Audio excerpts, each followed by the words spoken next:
Assalamualaikum warahmatullahi wabarakatuh.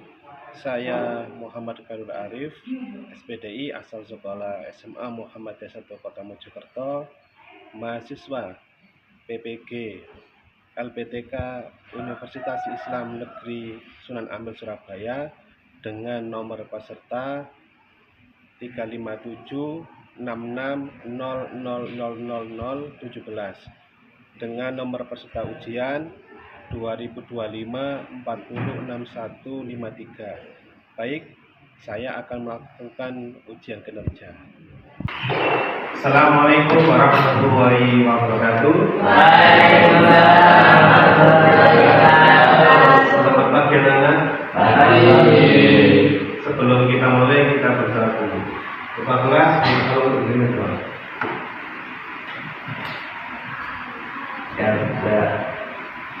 Kita mulai.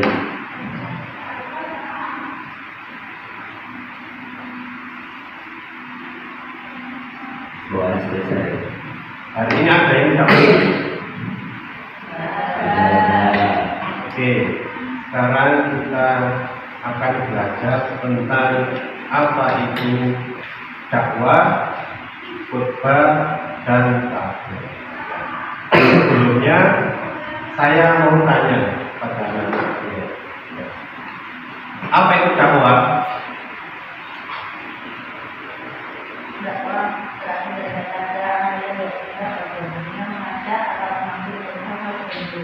Oke, terima kasih. Di sini apakah ada yang pernah mengikuti sholat Jumat? Pernah. Coba, apa saja yang biasa disampaikan ketika sholat Jumat?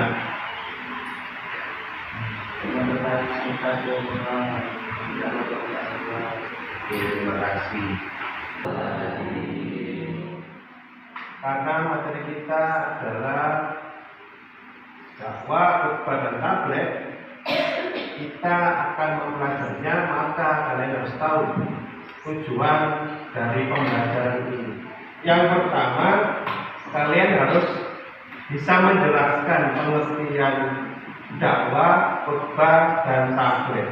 Yang kedua, kalian harus bisa mengidentifikasi minimal 3 dasar hukum dakwah, khutbah, dan tabligh. Yang ketiga, kalian harus bisa mengimplementasikan atau mempraktekkan dakwah, khutbah, dan tabligh dalam kehidupan sehari-hari. Baik, sebelumnya kita mulai, kita lihat dulu video.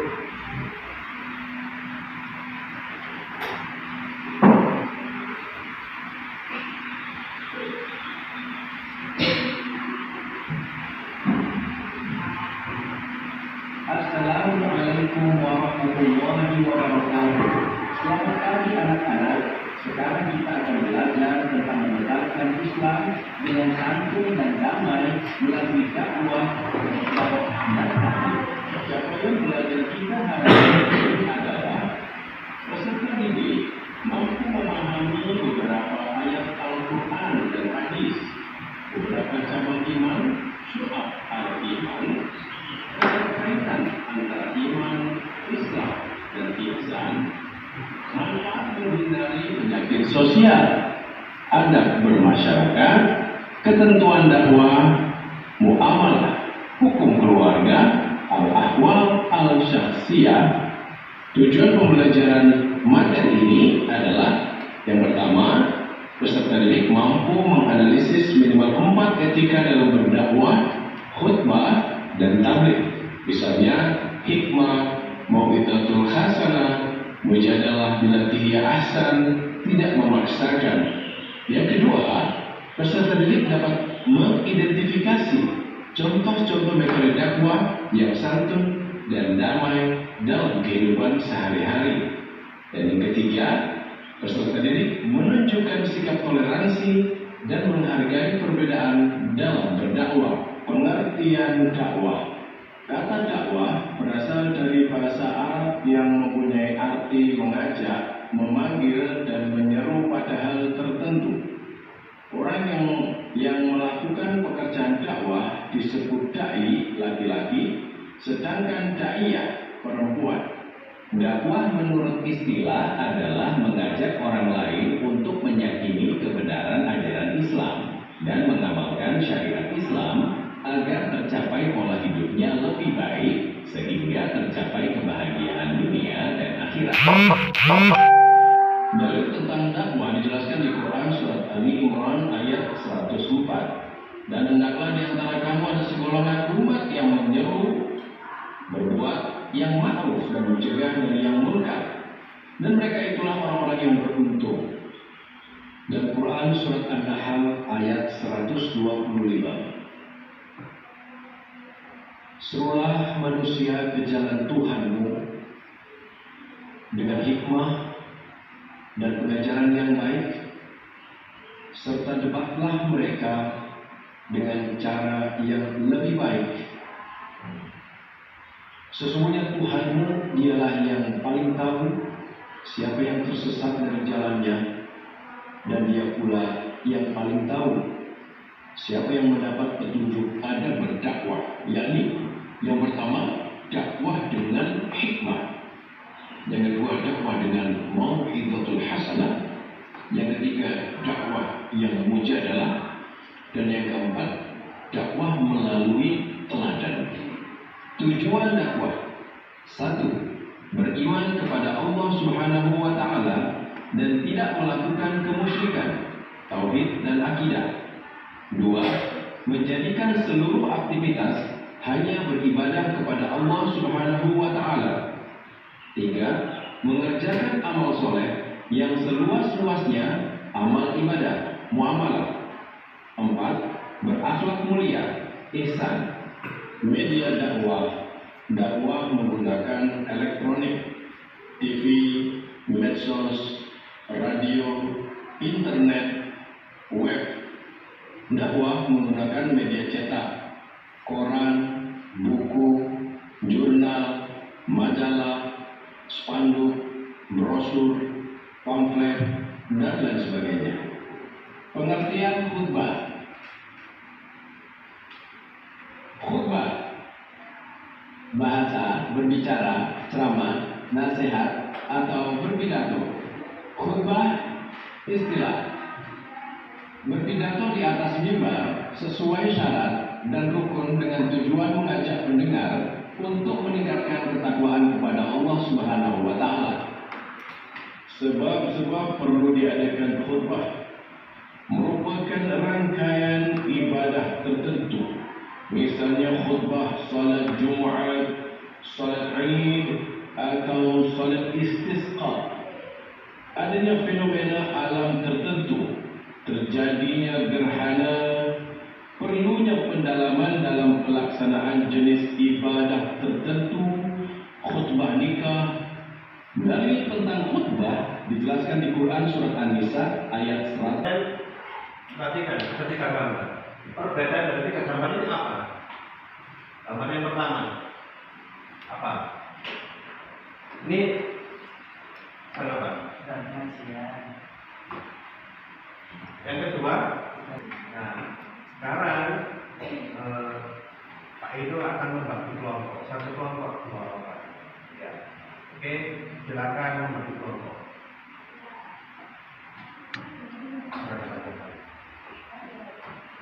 Ayo, bisa. Kan bisa.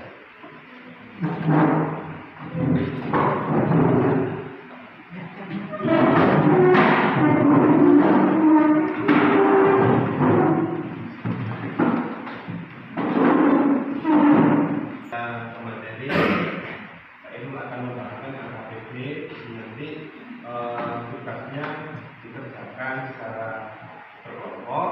Kemudian setelah mendapatkan hasil silakan dipresentasikan lagi. Ya, setiap kelompok. Jadi satu kelompok maju bersama untuk mempresentasikan.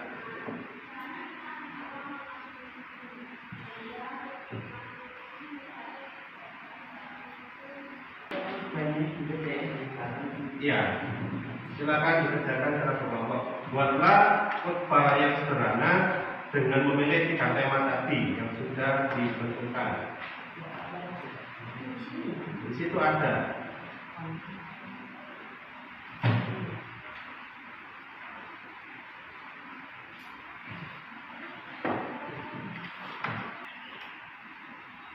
Kalau sudah bisa menerima, terus juga bisa khotbah singkat. Betul itu aja.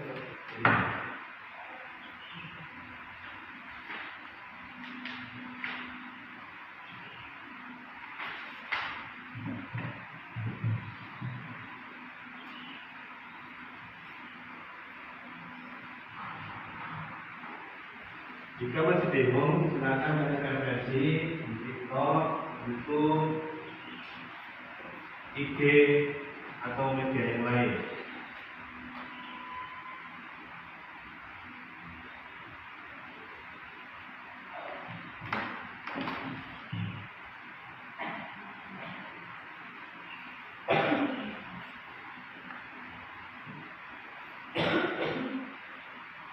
Silakan berdiskusi untuk membuat materi.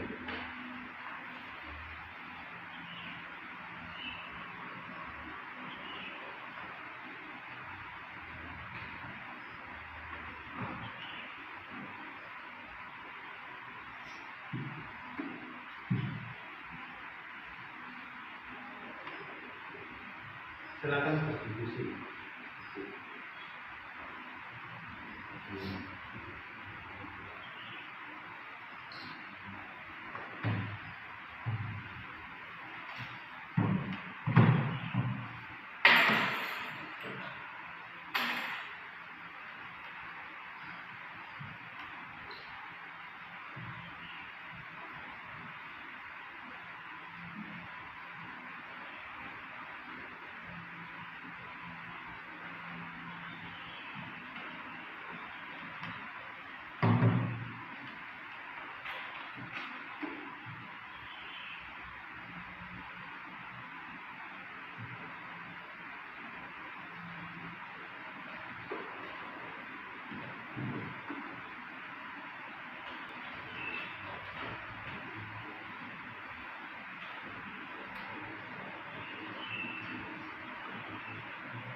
Jadi pemantik yang seperti pemantik itu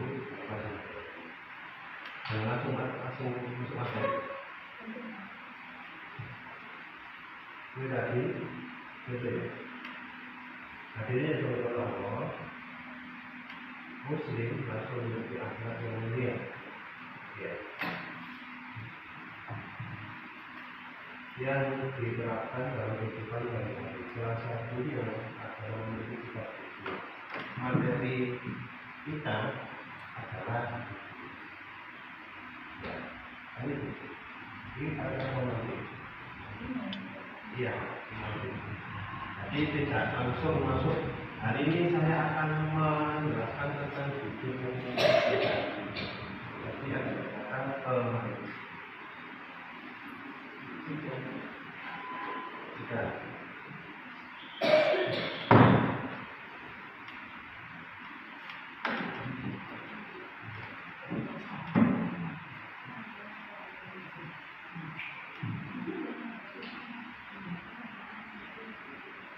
selesai di waktu 15 menit ya.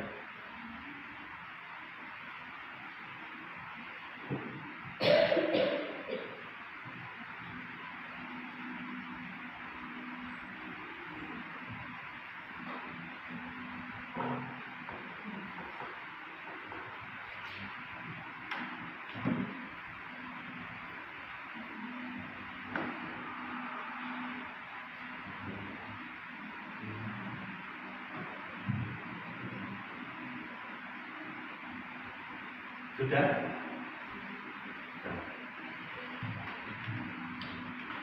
Ada di mana?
Masih 10 menit.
Tadi ini ya, saya jelaskan ya, materi khotbah itu sebenarnya seperti ini katanya.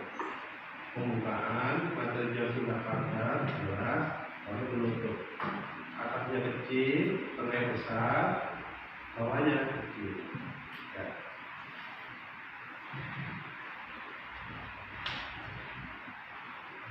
Dan nanti untuk LKPD ya ini silakan dinilai teman-teman yang sudah maju sesuai dengan nama kelompoknya tadi ya. 1. Penilaian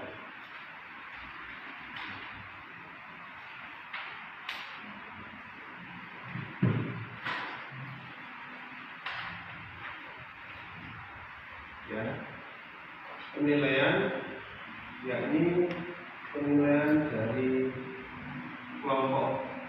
Misalkan kelompok I Bagus Hadi Kusuma maju, maka tiga kelompok ini memberikan nilai. Ya, nama kelompok, apa pesan utamanya, bagaimana cara penyampaian, apakah sudah sesuai dengan etika Islam. Ya. Kemudian di berikutnya penilaian diri. Penilaian diri. Ya. Jadi setiap orang-orang nanti kamu menilai dari temanmu yang maju. Ya.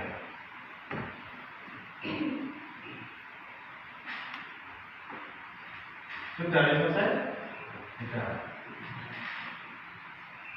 Oke, silakan tampil.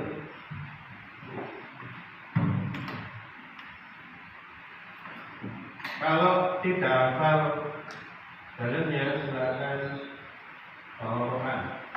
Ya. Oke, silakan tampil ke depan. Kelompok siapa saja? Kelompok siapa dulu yang mau tampil? Siapa? Ya, silakan.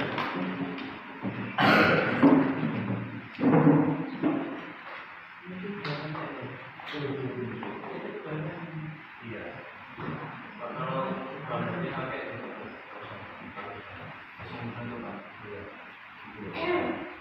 Ini sebagai pembuka, ini yang menyampaikan materi. Ya, assalamualaikum warahmatullahi wabarakatuh. Ayat 1 ini. Ini dari pemain itu akan menyampaikan. Ya. Oke, silakan. Salam dulu. Kongres. Assalamualaikum warahmatullahi wabarakatuh. Waalaikumsalam warahmatullahi wabarakatuh. Perkenalkan, kami dari RA Mahfudin akan menyampaikan tugas kami yang berjudul iman kepada Allah. Perkenalkan, nama saya Adil Fabiarenda, bisa dipanggil dan teman saya Nafis.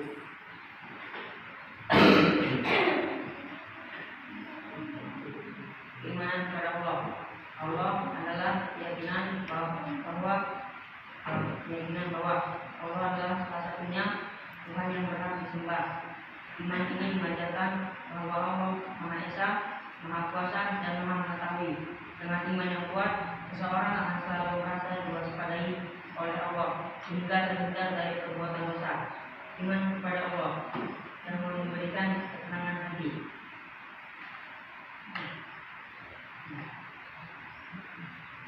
Demikian dari bapak kami. Assalamualaikum warahmatullahi wabarakatuh. Waalaikumsalam warahmatullahi wabarakatuh. Silakan dinilai ya. Dinilai.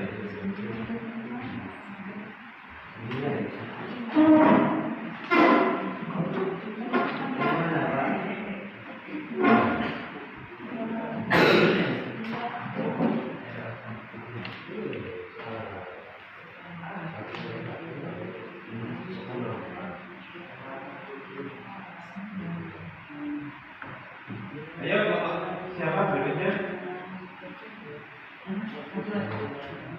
Oke, silakan dimulai.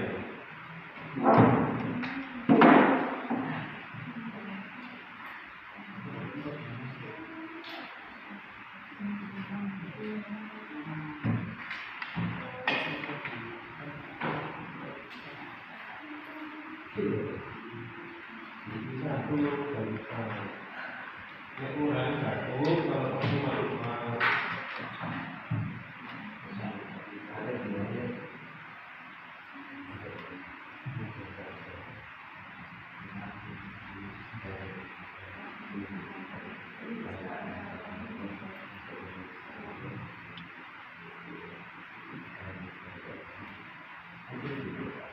Ya.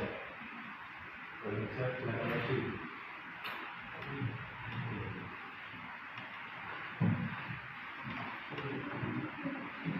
Ya, siapa lagi? Putra dulu ya.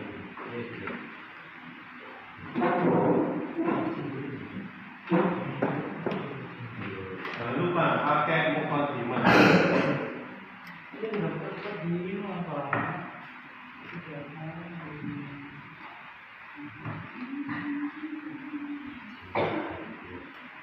Assalamualaikum warahmatullahi wabarakatuh. Waalaikumsalam warahmatullahi wabarakatuh. Pertama-tama, perkenalkan nama saya Rafka dan ini rekan saya bernama Faris. Hari ini saya akan mempresentasikan tugas yang telah disampaikan oleh Pak Irul yang bertema beriman, jujur bagian dari iman. Bagus hati semua. Bismillahirrahmanirrahim. Alhamdulillahilladzi hadana li hada wa ma kunna linahtadiya laula an hadana Allah. Asyhadu an la ilaha illallah wa asyhadu anna Muhammadan rasulullah.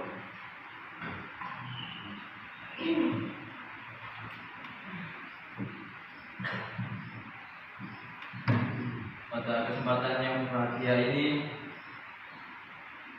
Khatib berwasiat pada diri sendiri dan jemaah sekalian agar kita semua menanamkan kejujuran dalam kehidupan sehari-hari, karena jujur adalah jaminan dari keimanan sebagai seorang hamba. Allah berfirman dalam surat At-Taubah ayat 119 yang berbunyi, A'udzubillahi minasyaitonirrajim, Bismillahirrahmanirrahim. Ya ayyuhalladzina amanu taqullaha wa kunu ma'as-shodiqin. Artinya, wahai orang-orang yang beriman, bertakwalah kepada Allah dan jadikanlah bersama-sama dan jadilah bersama orang-orang yang jujur. Quran surat At-Taubah ayat 119. Ayat ini menegaskan bahwa sifat jujur bukan sekedar akhlak yang mulia, tetapi merupakan bagian dari keimanan dan tanda orang yang bertakwa. Rasulullah SAW juga bersabda dalam hadis yang diriwayatkan oleh Imam Bukhari dan Muslim, Alaikum bis-sidqi fa inna sidqa yahdi ilal birri wa innal birri yahdi ilal jannah. Hendaklah kalian berlaku jujur, karena kejujuran membawa kepada kebaikan dan kebaikan membawa ke surga. Hadis riwayat Bukhari dan Muslim. Jamaah, kejujuran adalah dasar dari semua kebaikan. Tanpa kejujuran, kehidupan bermasyarakat akan hancur, kepercayaan akan hilang, dan hubungan antar manusia menjadi rusak. Kejujuran tidak hanya diucapkan lewat lisan, tetapi juga ditunjukkan dalam perbuatan. Jujur dalam perdagangan, tidak menipu timbangan, jujur dalam bekerja, tidak dikorupsi waktu maupun harta, jujur dalam menuntut ilmu, tidak mencontek atau berbohong. Ingatlah, berbohong sekecil apapun dapat menghapus kepercayaan besar, dan orang yang terbiasa jujur akan mendapatkan ketenangan hati serta keberkahan dalam hidupnya. Marilah kita memperbaiki diri dengan selalu menjaga kejujuran dalam setiap aspek kehidupan, sebab orang yang jujur akan dimuliakan di dunia dan akhirat. Rasulullah SAW bersabda, al-amanah nazalat fi jadri qulubil rijal thumma alimu minal Quran thumma alimu minas sunnah. Kejujuran dan amanah ditanamkan dalam hati manusia, kemudian mereka belajar dari Al-Quran dan Sunnah. Hadis riwayat Bukhari. Marilah kita berdoa semoga Allah SWT menjadikan kita hamba-hambanya yang selalu jujur dalam ucapan maupun perbuatan dan niat.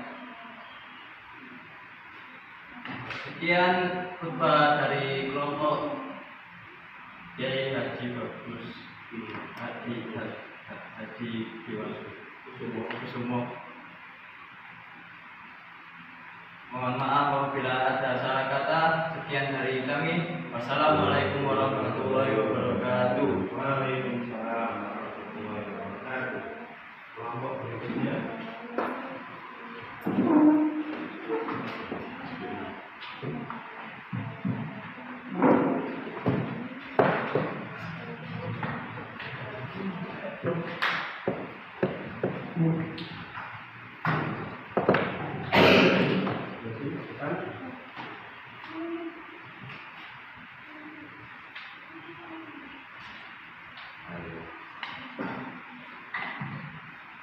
Assalamualaikum warahmatullahi wabarakatuh. Waalaikumsalam warahmatullahi wabarakatuh.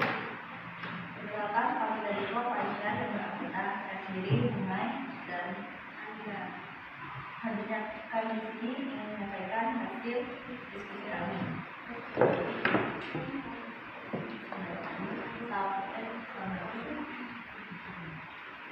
Alhamdulillahirrahmanirrahim. Kami nasta'inu ala umur bidaratin. Wassalatu wassalamu ala asyrafil anbiya'i wal mursalin wa ala alihi wa sahbihi ajma'in. Qala Allah ta'ala fil Qur'anil Karim, a'udzu billahi minasyaitonir rajim. Bismillahirrahmanirrahim. Ya ayyuhalladzina amanu taqullaha wa qulu qawlan sadida. Kejujuran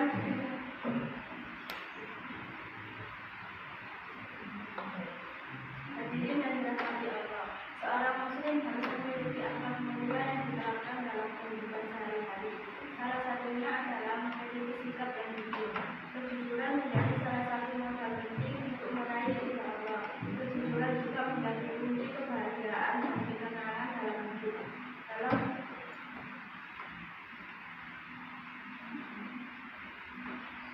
Silakan.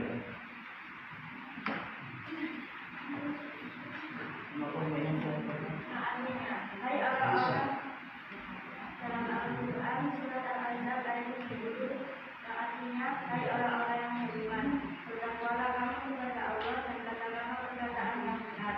Ayat ini menegaskan bahwa Allah memerintahkan kita untuk selalu jujur dan berkata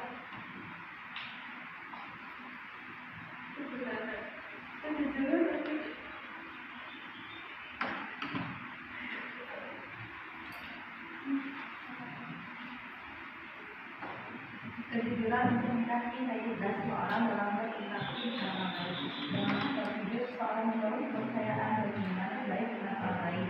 Di sisi lain, sikap jujur juga membantu menciptakan lingkungan yang harmonis terhindar dari konflik yang disebabkan oleh kebenaran. Contoh sikap jujur dalam kehidupan sehari-hari dapat ditemukan dalam berbagai aspek kehidupan. Misalnya dalam hubungan keluarga, seorang anak yang mengakui kesalahannya kepada orang tua, seperti memecahkan barang di rumah, hal itu sudah menunjukkan sikap yang jujur. Di lingkungan sekolah, kejujuran bisa diterapkan dalam kegiatan akademis, seperti tidak menyontek saat ujian atau mengerjakan tugas dengan usaha sendiri. Siswa jujur dalam belajar dan mendapatkan hasil yang sesuai dengan kemampuannya dan bersiap menghadapi tantangan di masa depan. Dalam kehidupan sosial, kejujuran bisa diterapkan dalam hal kecil, seperti mengembalikan dompet yang ditemukan di jalan atau memberikan uang kembalian yang benar saat berinteraksi. Meskipun terlihat sederhana, sikap ini memperlihatkan bahwa seseorang memiliki nilai moral yang kuat dan dapat dipercaya oleh orang lain. Hadirin yang dirahmati Allah, tidak bisa dipungkiri bahwa dalam kehidupan sehari-hari kita sering dihadapkan dengan berbagai godaan untuk berbohong atau berlaku tidak jujur, baik dalam urusan kecil maupun besar. Namun sebagai seorang muslim yang taat, kita harus selalu berusaha menjaga kehidupan dalam segala hal. Dengan bersikap jujur, kita harus tenang, hati menjadi bersih dan hubungan yang bisa meningkatkan semakin lama. Marilah kita membiasakan diri untuk selalu berkata dan bersikap jujur, baik dalam keluarga, lingkungan kerja, maupun dalam kehidupan bermasyarakat. Semoga Allah SWT senantiasa membimbing kita untuk menjadi hamba-Nya yang selalu berpegang teguh pada kejujuran. Terima kasih. Wassalamualaikum warahmatullahi wabarakatuh. Waalaikumsalam warahmatullahi wabarakatuh. Silakan dinilai dari temannya tadi. Berikutnya, ayo.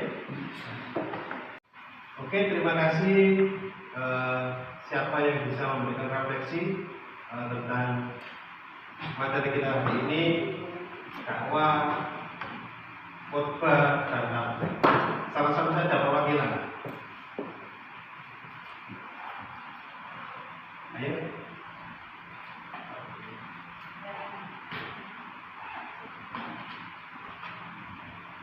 Kita mempelajari tentang dakwah, dakwah dan taklim. Di mana dakwah kita itu berbeda.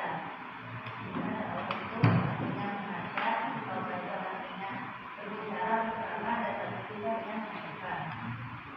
Dakwah itu medianya sangat banyak, mulai dari TV, medsos, radio, dan kalau di masyarakat itu ada bisa di majalah ataupun poster ataupun radio dan sebagainya. Dan dalam berdakwah itu juga terdapat azab.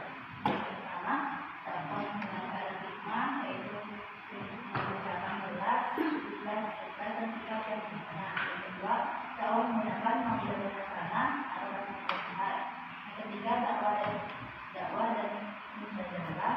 Dan yang keempat, dakwah melalui teladan yang baik. Dalam istiqomah itu biasanya istiqomah itu dilakukan ketika sholat isya, sholat idul fitri, idul adha, sholat bersama, terus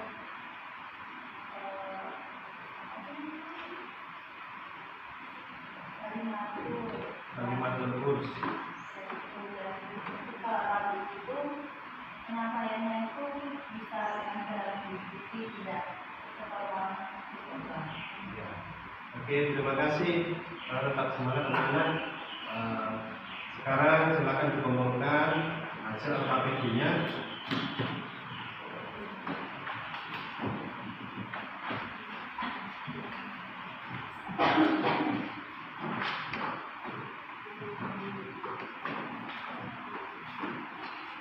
Sebelum kita akhiri, mari kita tutup dengan membaca doa kafaratul majlis.